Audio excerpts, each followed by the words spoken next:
Okay, well, this summer we've been looking at the faith stories of different characters, quite surprising people really, that God uses at the beginning of this great, glorious, beautiful salvation story of His. And that's why we've called the series Kingdom Beginnings. And so far in Genesis, we've seen creation. In Genesis 1, this beautiful garden temple, and like the nations of the time of Moses' writing, we see this image produced of God, not wood or carved carved stone, but living, breathing people who bear the image of God. First, Adam, humanity's firstborn. And only when Eve comes along is it then very good. A few amens from the women out there. But then, Genesis 3, sin comes along. Adam and Eve listen to the whispers of the serpent. They don't trust in the word of God, but go their own way. And it's an ongoing disaster after that. Outside the garden, outside that first temple. And so, eventually God brings judgment upon the earth through Noah and this great flood in Genesis 6 through 9.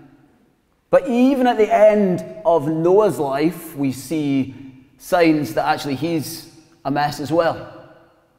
And then subsequent generations are even worse. It's spoiled. And so a recreation plan begins, a salvation plan, a story that we get to track all the way through. And it begins with a man named Abraham and his wife Sarah. And we see these glorious promises in Genesis 12 and 15, where Abraham's family line is to be so numerous that they're like the sands on the seashore, that they're uncountable, like the stars in the sky. Abraham and Sarah finally, with a lot of struggle, have kids. First Isaac, and he married Rebekah.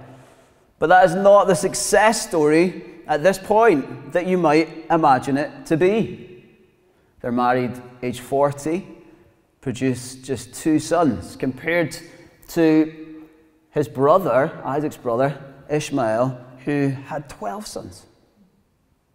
But now, Esau, Isaac and Rebekah's firstborn, the one with the birthrights, oh, he looks quite impressive. This guy looks like he could be the real deal. I mean, he's strong, he's a fighting man, and even a fighting man from birth. So we're picking up the story of Esau today, and we're beginning in Genesis 25. But before we get to the story in Genesis, we're going to go to one of the 2 New Testament passages which are about Jacob and Esau. Next week we'll look at the one in Romans. This week we're looking at the one in Hebrews. We're in chapter 12, verses 15 through 17. So if you have a Bible with you, if you're unfamiliar with where Hebrews is, it's near the end of the Bible, even though we're looking at the story in Genesis. Bear with, you'll see what's going to happen. It says this: "See to it that no one falls short of the grace of God, and that no bitter root grows up to cause trouble and defile many.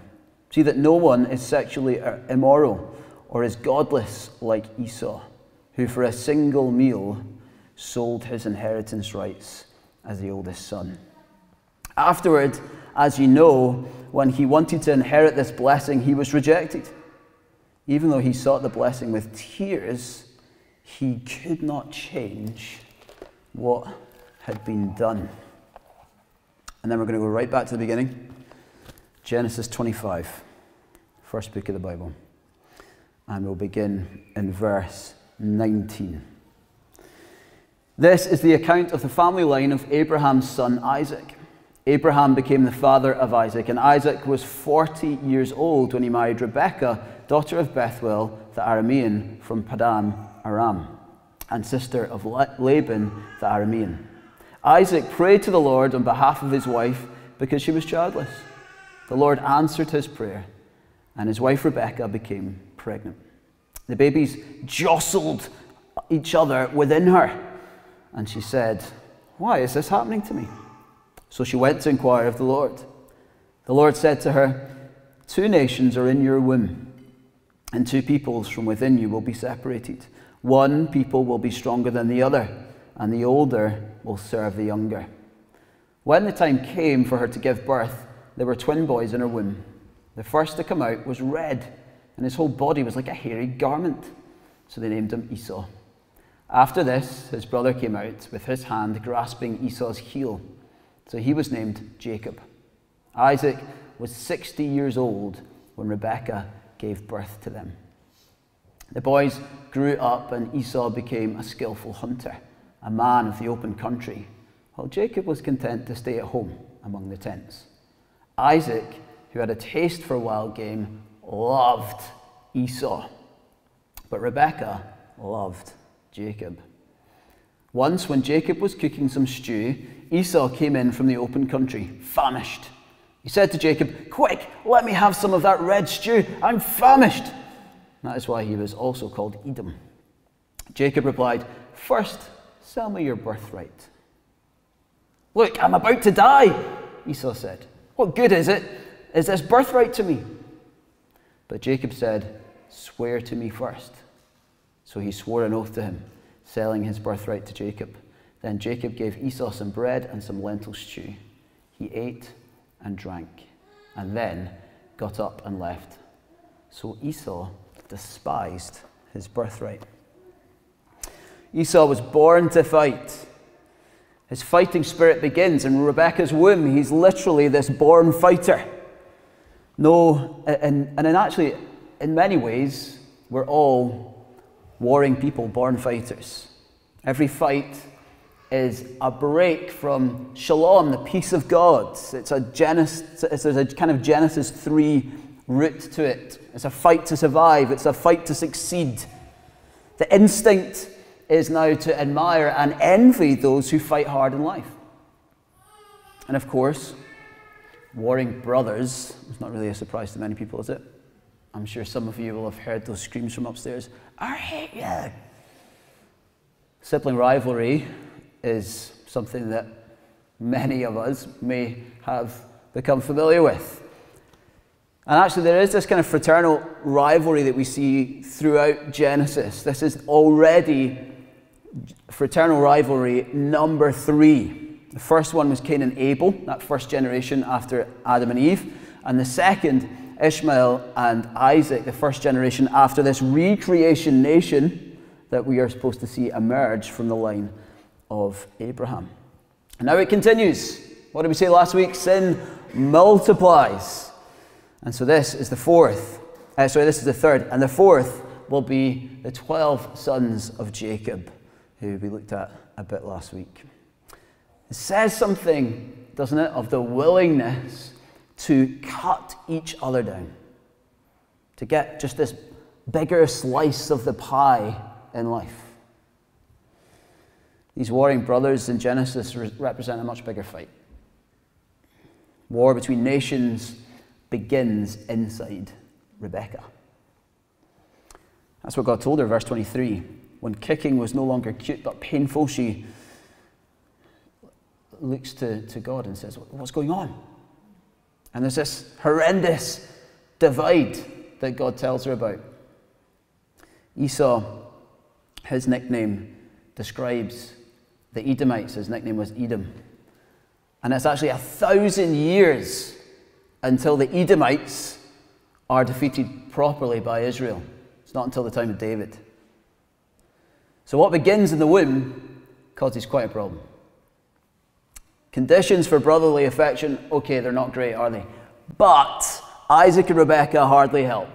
Favoritism makes things worse. These two parents are supposed to reverse the rivalry by equally loving these two, but actually they throw their own grenades into it. Isaac fighting for Esau and Rebekah for Jacob. And Esau, he's the winner from the beginning. He wins, he jostles to become firstborn. He gets the rights. And Jacob's kind of grasping his heel behind him. I mean, of course, he wins the fights, right? He comes out big, hairy, and ginger. He's going to win the fight. He's got the ginger rage. Don't know what the ginger rave is. Sounds fun. And he overflows, doesn't he, with testosterone. I'll start speaking properly in a minute. A baby appears from the womb already looking like he's ready for a fight. Now, if he was born here, of course, his name would be Hamish. There's no way that he could be anything else. And I'm not talking kind of Poncy Hamish, you know, the new type of Hamish that's born in Bearsden. I'm talking like hard Hamish with Highlander parents, you know, that kind of Hamish. Esau and Jacob, they come out of the same womb, but they're worlds apart. Esau is a man's man. He's big, he's muscular, he's bearded. He's that kind of guy who's got all the banter.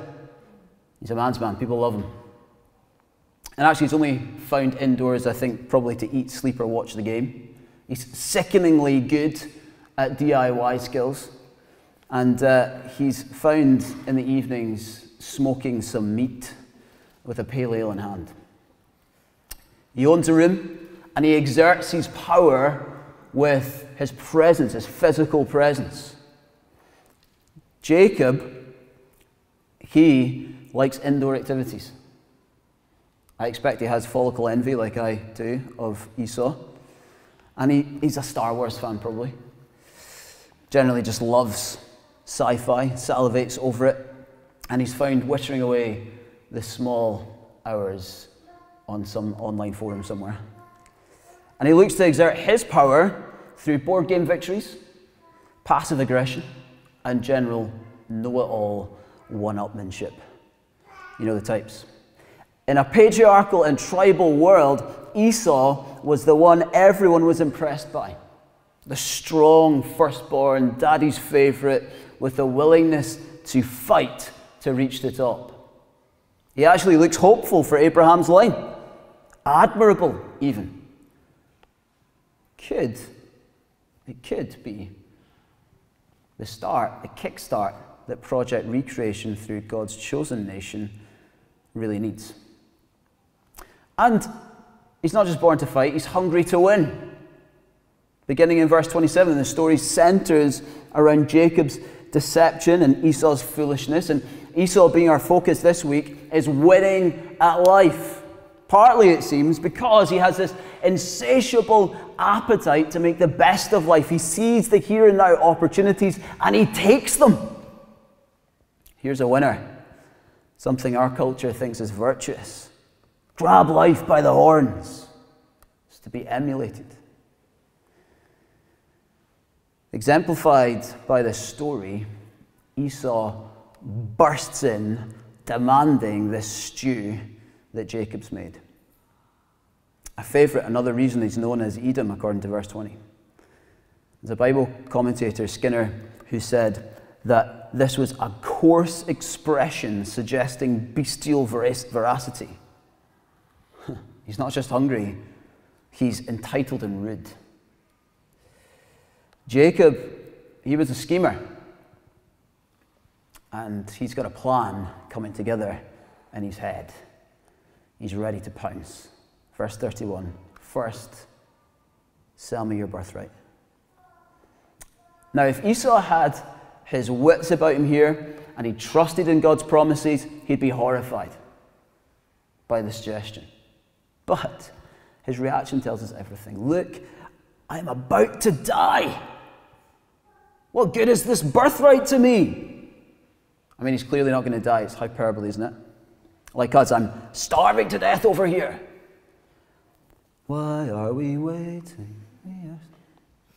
John Calvin, preaching on this passage, said of Esau in a sermon in 1549 that he sold his birthright like it was a playful thing, a childish game. He's only concerned about the immediate benefit to him.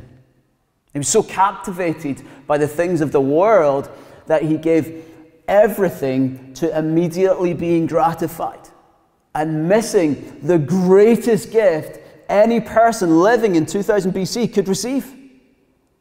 A leading part in God's salvation story. Destined not only with the inheritance of Isaac, but the blessing of God.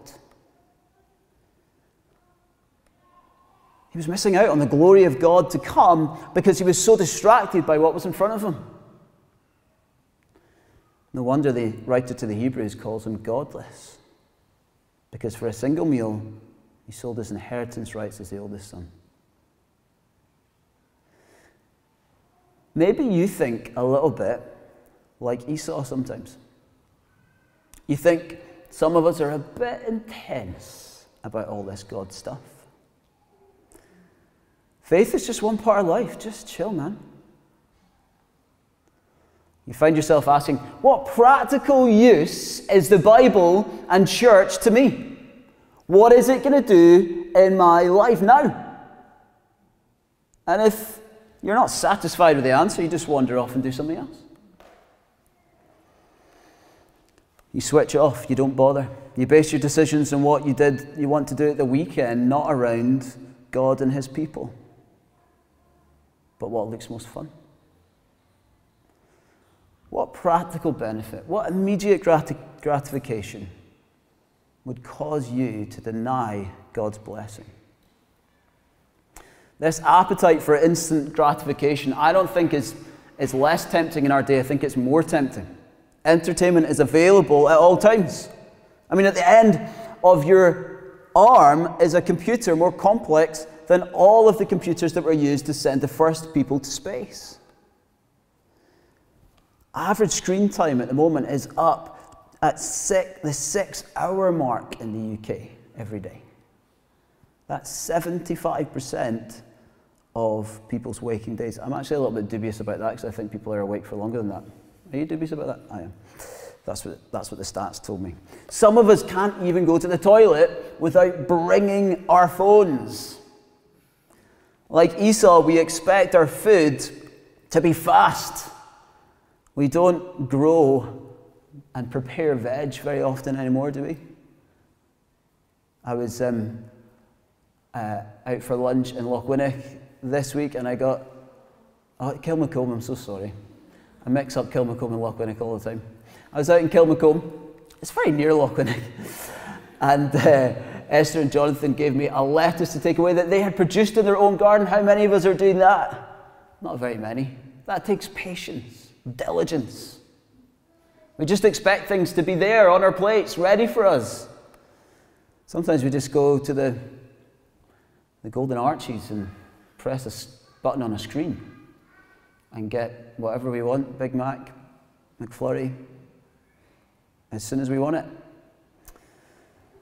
We don't butcher our meat, and sometimes all we do is hit that button on our phone or whatever, and it turns up half an hour later.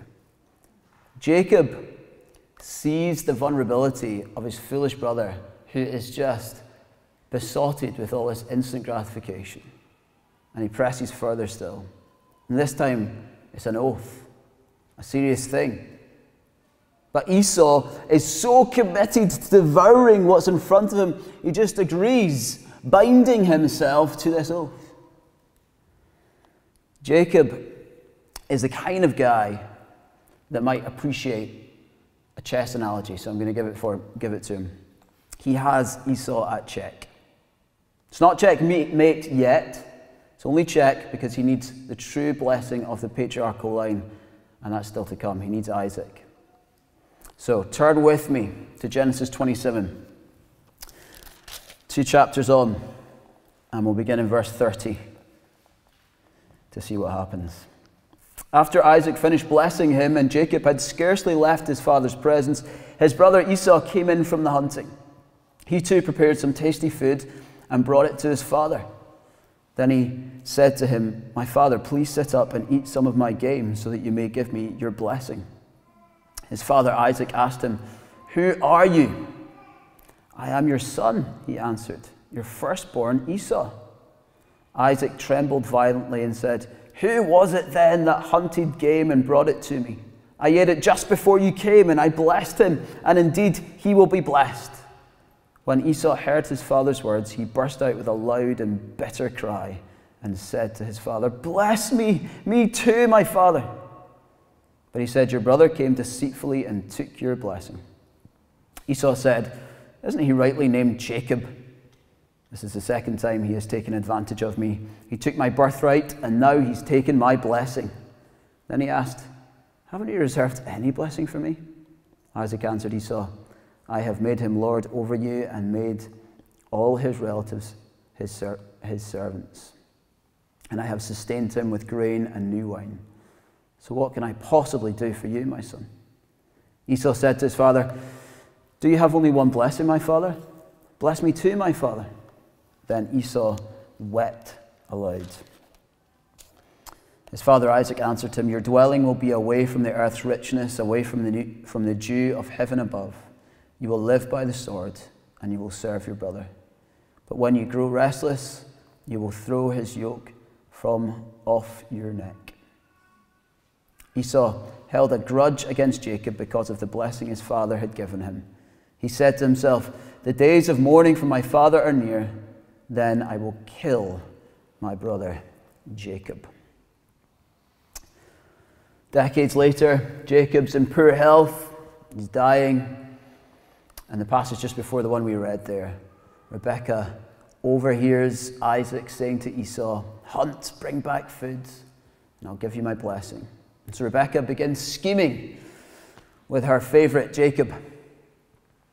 An elaborate plan comes together between them. Rebekah prepared this tasty food, and Jacob dressed up in goat skin so that he was hairy and more like his brother Esau. And then he went, pretending to be Esau, to his blind father. And it worked. Old blind Isaac takes a bait, and he blesses with an almighty blessing. The whole shebang. Nothing else to spare for anyone. And so by the time the real Esau stood up, he offered game, and it was too late. When Isaac told Esau with violent trembling, verse 34, Esau burst out with a loud and bitter cry. Checkmate. Jacob had grasped hold of Esau's blessing.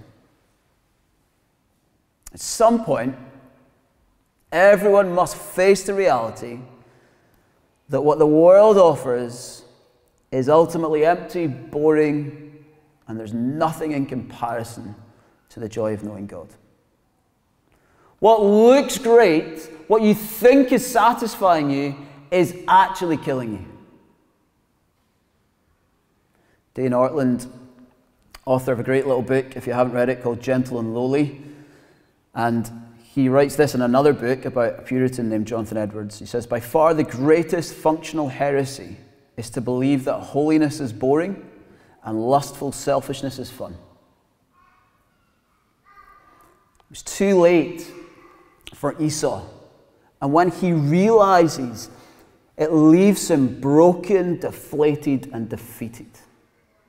This winner, this fighter, is left with bitter cries. This is the time of God's blessing that we live in now. The blessing was over. It was too late for Esau. But it's not too late for us.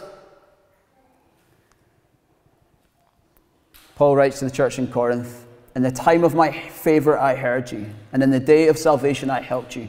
I tell you, now is the time of God's favor. Now is the day of salvation. This is the era of the church. We're in that same era. That same time. The time for blessing is now. But one day, there will be a time when it is gone. And it could be tonight. It could be tomorrow. The writer to the Hebrews describes Esau's foolishness as allowing a bitter root to grow. That's an interesting phrase, isn't it? We need to be super careful about this bitter root. The text is really clear about that. But what is it? And how do we make sure it doesn't grow? I don't want that to grow. Sounds awful. To understand, we actually need to go to Deuteronomy 29:18, to the law, where God says, make sure there is no man or woman, clan or tribe among you today whose heart turns away from the Lord our God to go and worship the gods of those nations. Make sure there is no root among you that produces such bitter poison. So did you see that? What causes this bitter root to grow is to go away from the Lord and worship elsewhere.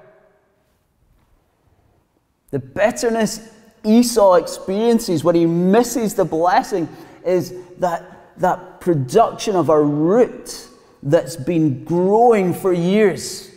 He doesn't realize it, but because he's been so enamored with the world, and because he's just been gobbling up everything that he could as quickly as he could, so besotted by it that he was missing the glory of the Lord, and a bitter root was growing up in him, so that when the time came, when the blessing was right there and he could have it, that he denied it, he turned away from it, he despised it.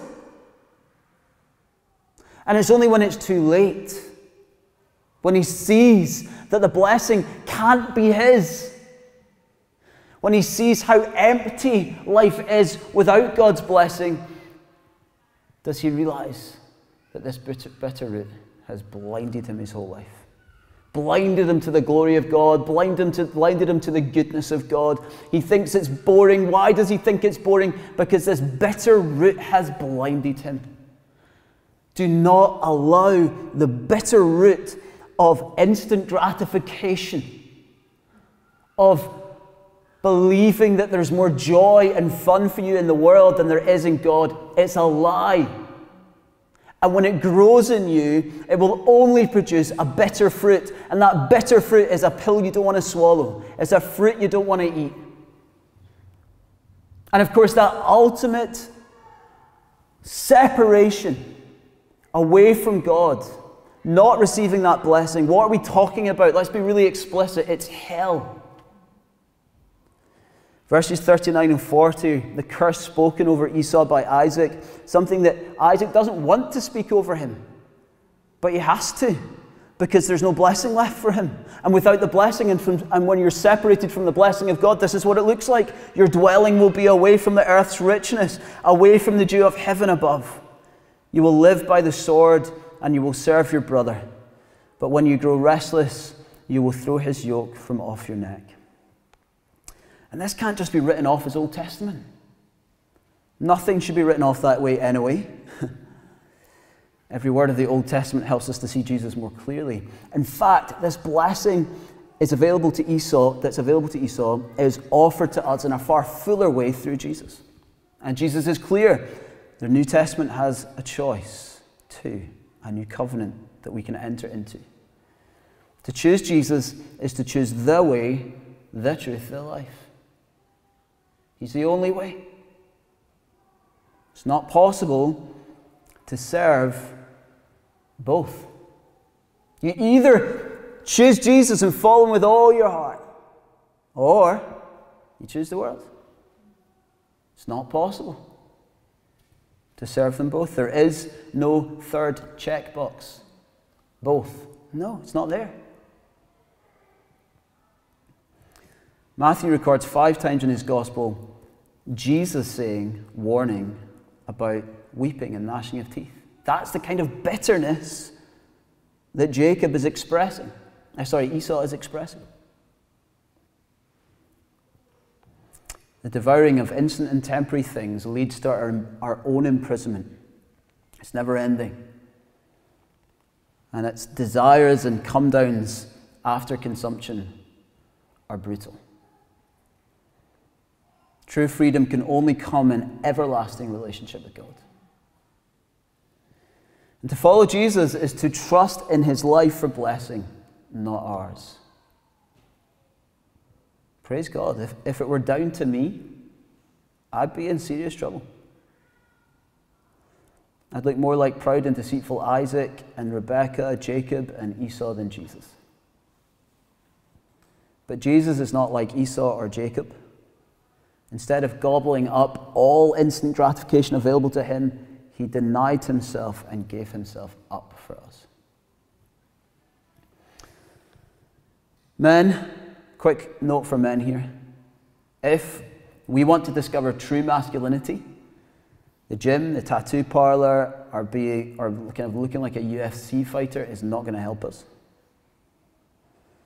Nor does the inflation of knowledge, the collecting of degrees, or being rich.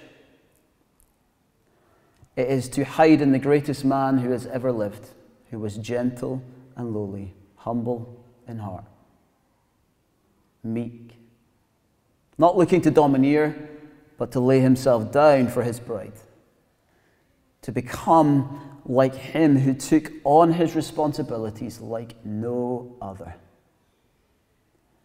Not self-interested, but interested in the gain of others. That is true masculinity. It's actually true humanity. But if you really want to discover what it means to be a man, there it is. Don't chase all these stupid dreams. Your muscles will waste away. Your intellect will fail. You'll stop remembering things. But in Jesus, you have something sure. Through him laying himself down for you. We must be humble and come to Christ. Colossians 1 is going to help us to see how this all comes full circle, this recreation project. If you have Bible, turn with me to Colossians 1, and we'll read verses 15 through 20. It says this: the Son is the image of the invisible God, the firstborn over all creation. For in him all things were created, things in heaven and on earth, visible and invisible. Whether thrones or powers or rulers or authorities, all things have been created through him and for him. He is before all things, and in him all things hold together. And he is the head of the body, the church. He is the beginning and the firstborn from among the dead. The beginning and the firstborn from among the dead. So that in everything he might have the supremacy.